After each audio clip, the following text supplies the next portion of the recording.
Assalamualaikum warahmatullahi wabarakatuh. Pada kesempatan kali ini saya akan menyampaikan materi mengenai pengantar matematika keuangan, yaitu untuk materinya adalah mengenai tabel amortisasi. Capaian pembelajaran mata kuliah maka mampu menganalisis suatu fenomena yang berkaitan dengan bidang keuangan melalui kerangka berpikir matematis dan selanjutnya menyelesaikannya secara optimal dan tepat baik secara individu maupun berkelompok. Untuk sub-TPMK-nya adalah mahasiswa mampu menginterpretasikan jadwal amortisasi dan simpan, dan kajiannya adalah tabel amortisasi. Pada pertemuan kali ini harapannya kita akan mengetahui yang pertama adalah cara menghitung saldo sisa pinjaman, kemudian yang kedua adalah cara membuat tabel amortisasi. Rangkaian pembelajarannya yaitu penyampaian materi perkuliahan, diskusi, kemudian dilanjutkan dengan latihan soal. Oke, kita berkenalan dulu apa itu amortisasi dan apa itu sinking fund. Yang pertama, ya, amortisasi. Amortisasi adalah peminjam melunasi pemberi pinjaman melalui pembayaran angsuran secara berikut. Kemudian untuk metode SF atau sinking fund atau kita sebut juga dengan istilah dana pelunasan. Peminjam melunasi pemberi pinjaman melalui pembayaran sekali pelunasan pada akhir jangka waktu pinjaman. Misalnya pinjamnya 5 tahun, ya modalnya baru dikembalikan selama 5 tahun. Namun peminjam membayar bunga atas pinjaman secara angsuran selama periode waktu pinjaman. Jadi walaupun modalnya itu dibayarkan setelah jatuh tempo atau pada saat jatuh tempo yaitu 5 tahun kemudian, namun selama 5 tahun peminjam tetap membayar ya secara berangsur-angsur yaitu bunga.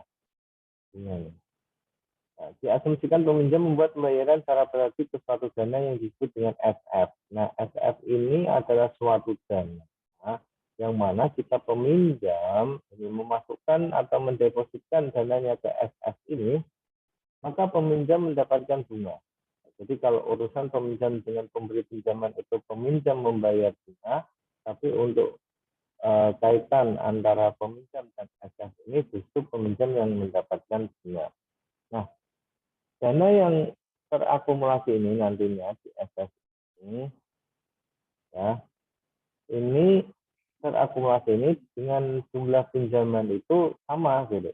Ya, jumlah pinjaman artinya dana yang dari SF ini bisa digunakan ya untuk melunasi pinjaman. Oke.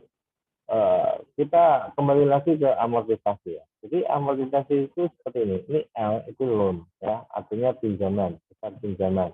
Titik 0 itu ada titik sekarang. Nah, ini ada titik 1, titik 2, titik 3 sampai titik N. Ya. Masing-masing titik ini ada pembayaran 1, 1, 1 seterusnya. Nah, satu itu jika di present value kan itu sama dengan L. Ya. Nah,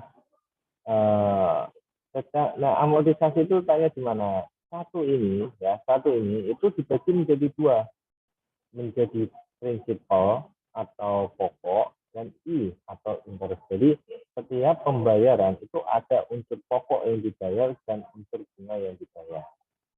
Gitu. Ya.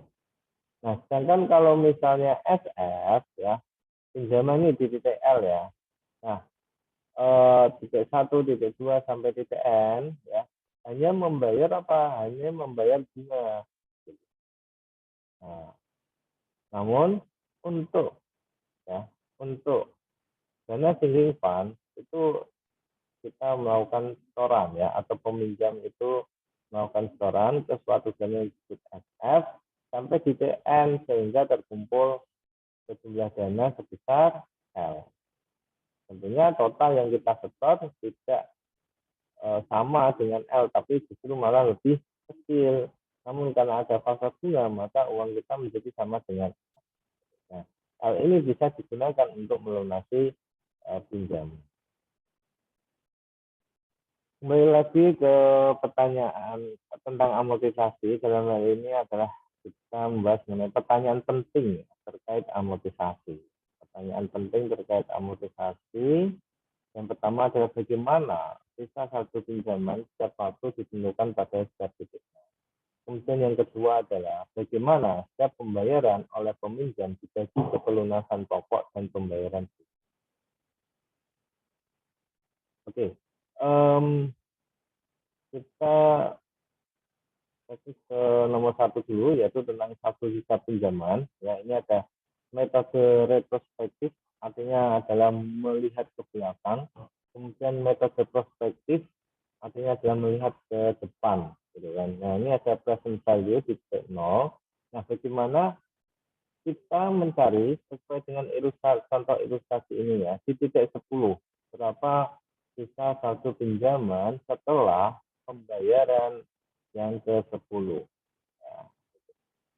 Karena setiap pembayaran ini adalah kita membayar pokok dan bunganya terus. Ya, artinya ya pokok karena pembayaran pokok itu kita cicil, maka saldo sisa pinjamannya pun semakin berkurang. Semakin menuju N, semakin berkurang. Ya. Nah, ini untuk mencari sisa saldo sisa pinjaman ini, kita bisa menggunakan dua cara, metode retrospektif atau metode prospektif. Nah, prinsipnya gini, present value pembayaran, ya, present value pembayaran itu sama dengan jumlah pinjaman. Nilai sekarang dari pembayaran, nilai sekarang ini dari pembayaran sama dengan nilai akumulasi pinjaman. Nah, nilai sekarang dari pembayaran, tadi kan present value ini itu sama dengan nilai akumulasi pinjaman. Nah, mau menggunakan metode prospektif atau metode retrospektif itu nilainya sama. Ini nilai akumulasi dari pembayaran yang lalu, ya, ditambah present value dari pembayaran selanjutnya sama dengan nilai akumulasi pinjaman. Nah, present value dari pembayaran yang selanjutnya sama dengan nilai akumulasi pinjaman dikurangi nilai akumulasi dari pembayaran yang lalu.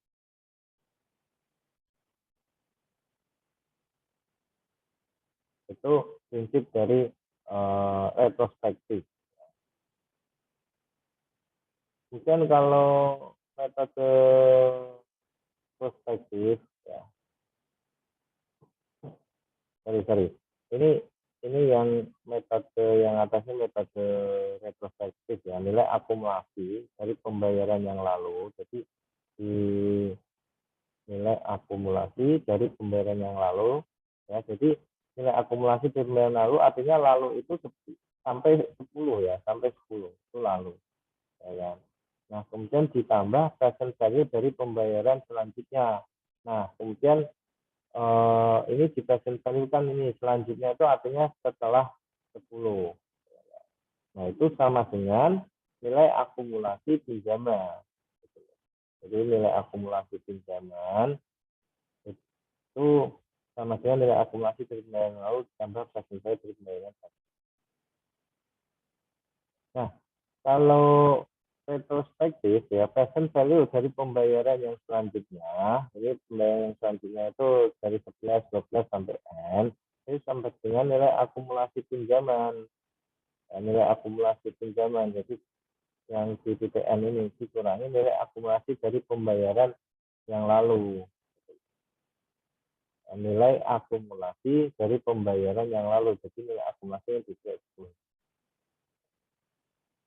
Ini adalah garis waktu dari metode retrospektif ya. Jadi ini prospektif yang atas, retrospektif yang bawah. Oke. Untuk retrospektif yang bawah BTR ini kan, R kalau prospektif pakai B gitu. Rumusnya ini AN 1 plus I pangkat B. Ya.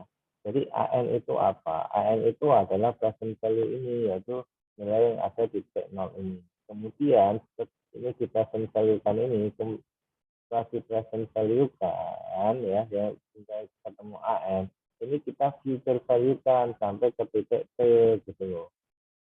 Kan?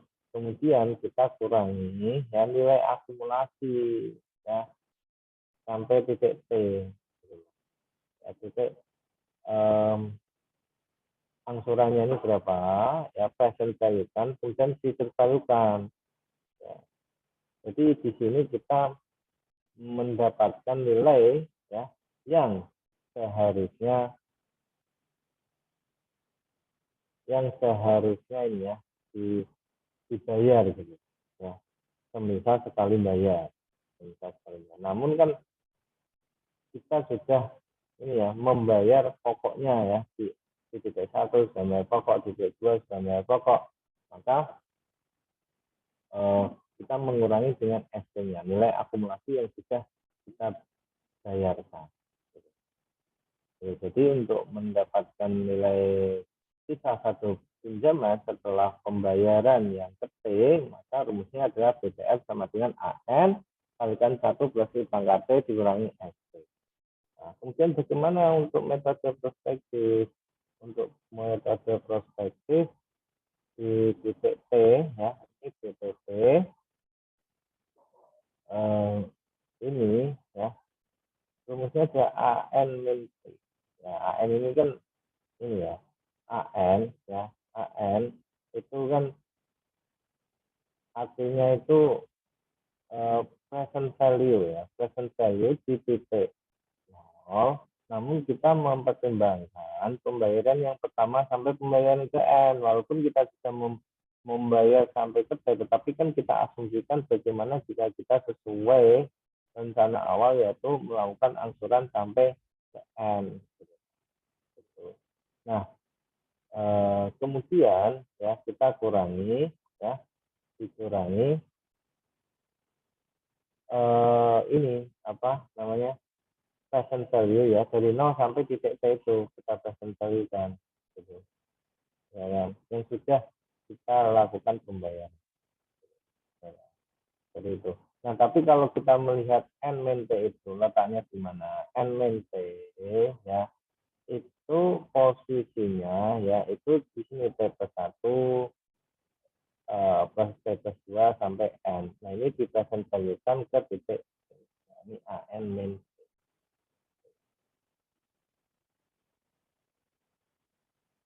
Ya, jadi dari T ke N itu N min T. Kalau dari 0 sampai T itu T rentang.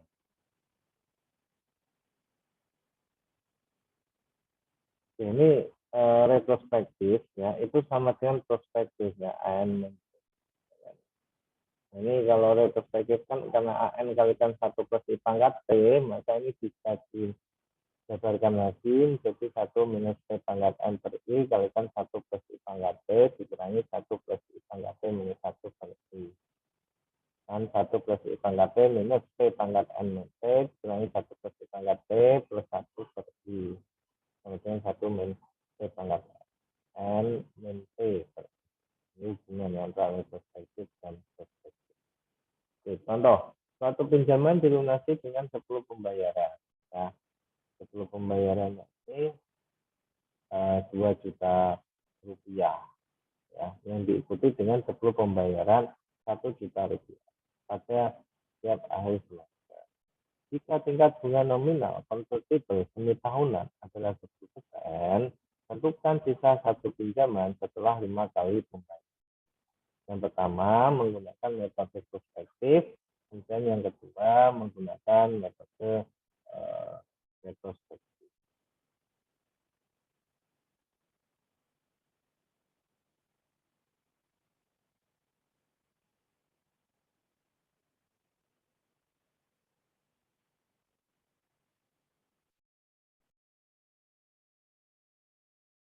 Oke, jadi yang pertama ini P ya, prospektif ya.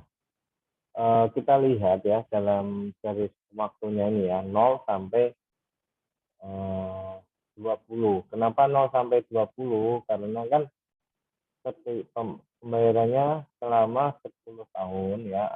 untuk rencana awalnya. Namun pembayarannya ini dilakukan setiap setengah tahun atau setiap semester. Jadi karena ini diketahui ini setiap semester ya 10 pembayaran, kemudian dilanjutkan dengan 10 pembayaran, jadi ada 20 semester. Ya, makanya ini dituliskan garis waktunya 0 sampai 20.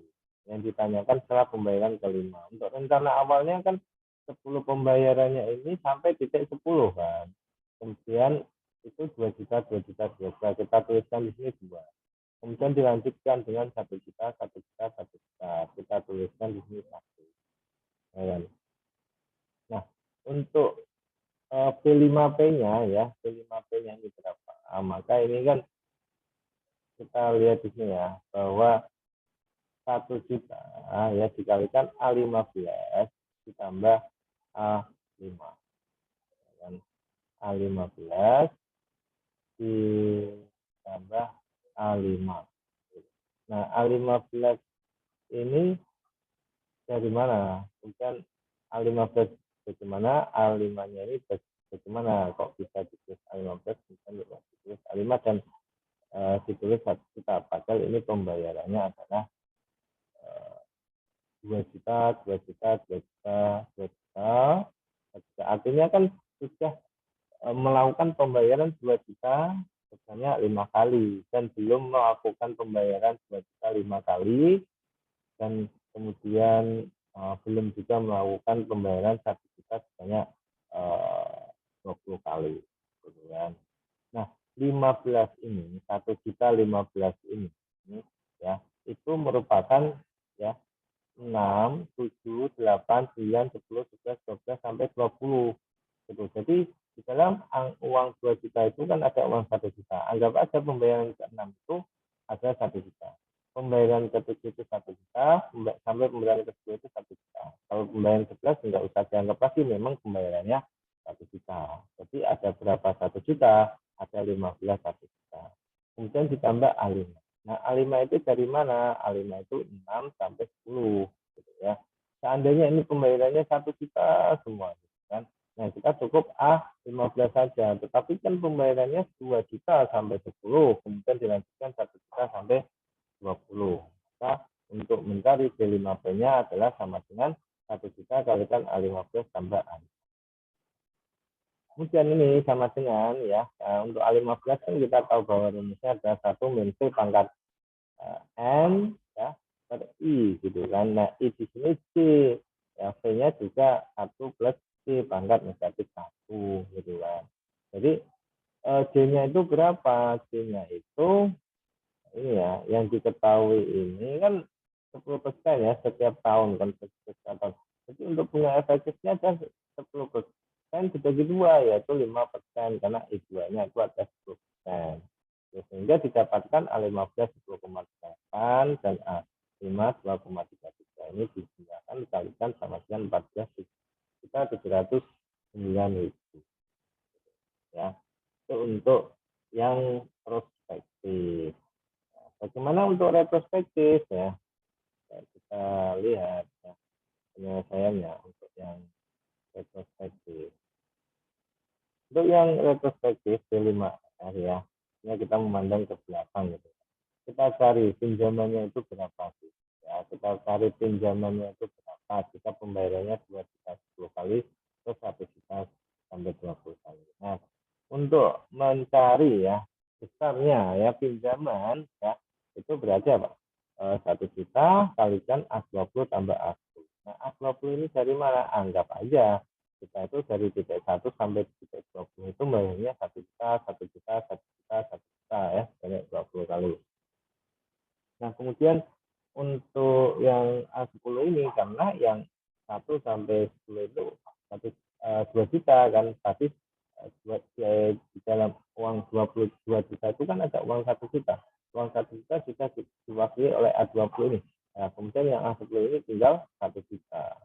Nah, jadi untuk loan-nya itu sama dengan 1 juta A20 ditambah A10 sama dengan, nah kemudian ini 1 juta dikalikan 12,46 ditambah 7,77. Ya, jadi ini ya seperti mencari A15 lagi, A20 berarti apa? Sama dengan 1 minus P pangkat 20 dibagi J. Untuk A10 ya 1 minus P pangkat 10 dibagi J. Sehingga didapatkan loan-nya atau pinjamannya adalah 20.183.950. Nah, untuk B5R ini ya rumusnya adalah loan ya, dikalikan ini loan-nya berapa, kemudian kita bisa valuekan ke 5 ya, ke 5 sehingga L1 plus 5% pangkat 5 dikurangi ya 2 juta.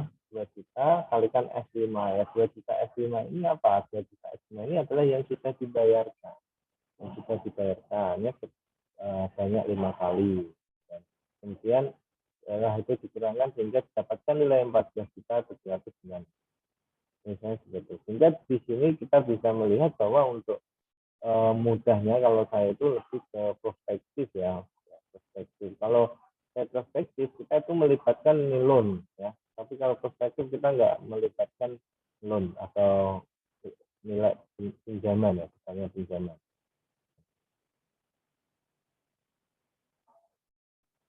Tabel amortisasi. Jadi jadwal amortisasi untuk pinjaman sebesar N yang dilunasi selama N periode dengan tingkat bunga I. Ini satu ya, satu itu ada alokasi untuk bunga dan ada alokasi untuk prinsipal atau pokok gitu kan. Ini bahasa saya B bunga P pokok. Nah, N minus T minus 1 itu maksudnya N min T plus 1 ini. Jadi periode 0 ya.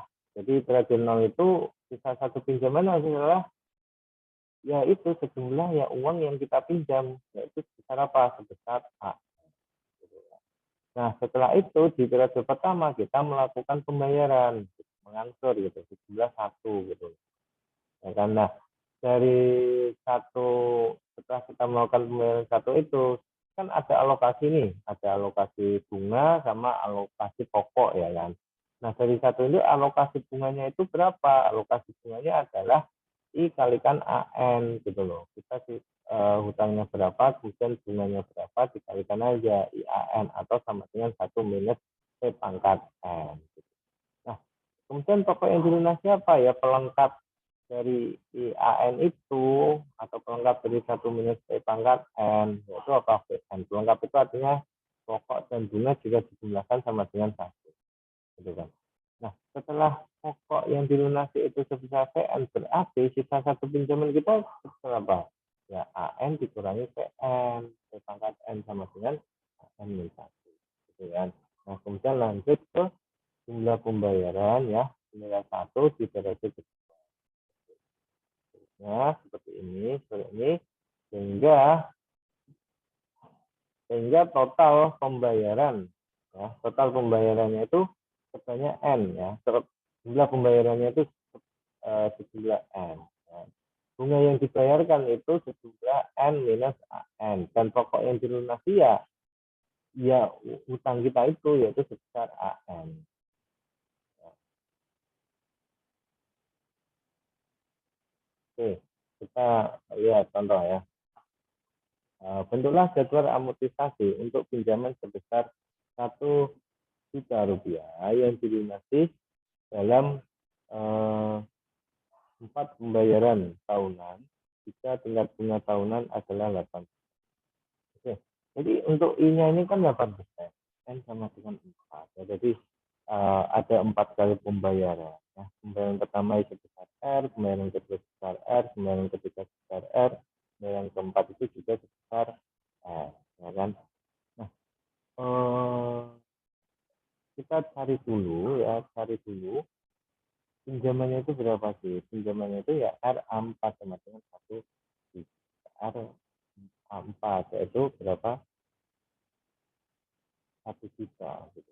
Sorry, jumlah pinjaman bisa diketahui ya 1 juta. Nah, R-nya itu besarnya berapa? Ya, untuk mencari R ini berarti kita mencari A4. Jadi A4 itu sama dengan 1 minus P pangkat 4 per I sama dengan 3,313. Sehingga dapatkan nilai R ada 301.920. Nah, seperti itu kan. Nah, R-nya sudah dapat. Nah, sekarang kita buat ya amortisasinya ya tahun 0112. Jumlah pembayaran 301.920, 301.920 gitu kan. Terusnya ini terus ya, total setoran uang kita yang kita bayarkan karena kita yang pinjam ya adalah 1.207.680. Padahal hutang kita adalah 1 juta saja. Jadi total bunga yang kita bayarkan adalah 207.680. Nah sekarang ini kan 8 juta, ya kan? Nah bunga yang dibayarkan ini berapa? Berarti 8% kalikan 1 juta untuk angsuran yang pertama yaitu 80.000. Pokok yang dilunasi berapa?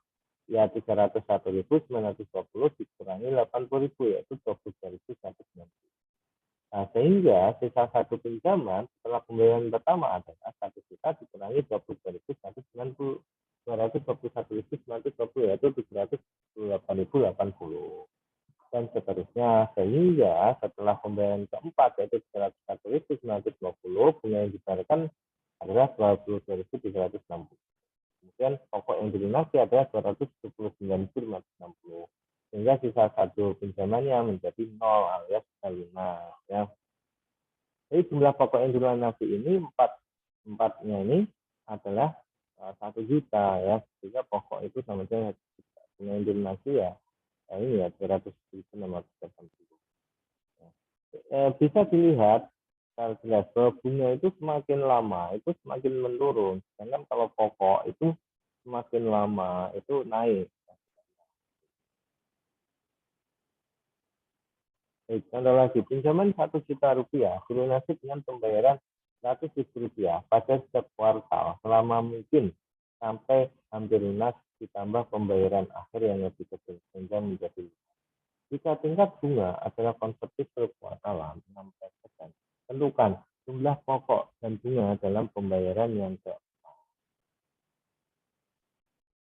Oke, jadi kita tanpa menggunakan tabel amortisasi, tetapi kita mencari ini ya sisa satu pinjaman. Gitu. Jadi 100.000, 100.000, 100.000 ya, setelah 4 ya setelah di 4 ini ya nilai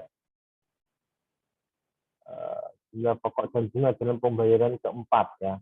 Kita harus ini ya tidak hanya sisa satu pinjaman yang kita cari, tetapi adalah ini ya apa namanya pembayarannya berapa, kemudian ini bunga yang dibayarkan di pembayaran keempat itu berapa, dan pokok yang dibayarkan itu berapa pada pembayaran yang keempat ini. Tentunya kalau dijumlah ya ini ya 100.000. Nah untuk mencari ini kita menggunakan caranya retrospektif ya. C3R sama dengan 1 juta ya kan. 1 juta ini kan diketahui ya bahwa hutangnya itu 1 juta, ini dipervalukan ketiga gitu. Nah kenapa kita mencarinya sisa satu pinjaman yang ketiga gitu, bukan yang keempat ya kan.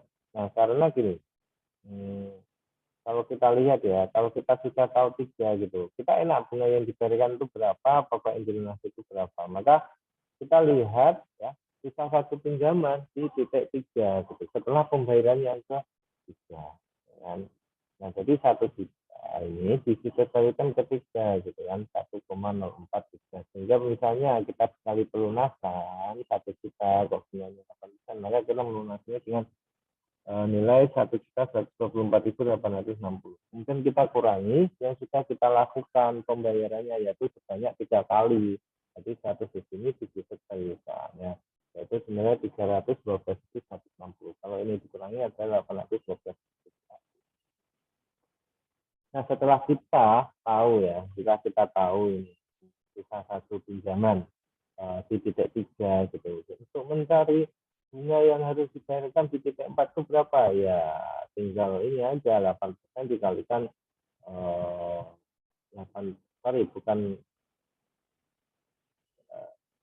8% berapa? 16% kuartalan, 16% bagi 4 ya. Berarti 16% bagi 4% ya. Jadi 4% dikalikan 812.700 berapa? 32.510. Kemudian untuk P4 berapa ya? 100.000 itu kan dibagi 2, I4 sama P4. Sedangkan I4-nya itu diketahui 32.510.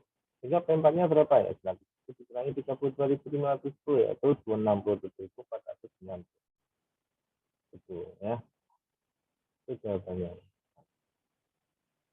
Nah, akhirnya pada pertemuan kali ini ya kita bisa mengetahui yang pertama ada cara menghitung saldo sisa pinjaman, kemudian yang kedua kita mengetahui mengenai cara membuat tabel amortisasi. Terima kasih. Demikian yang bisa saya sampaikan. Kurang lebihnya saya minta maaf. Assalamualaikum warahmatullahi wabarakatuh.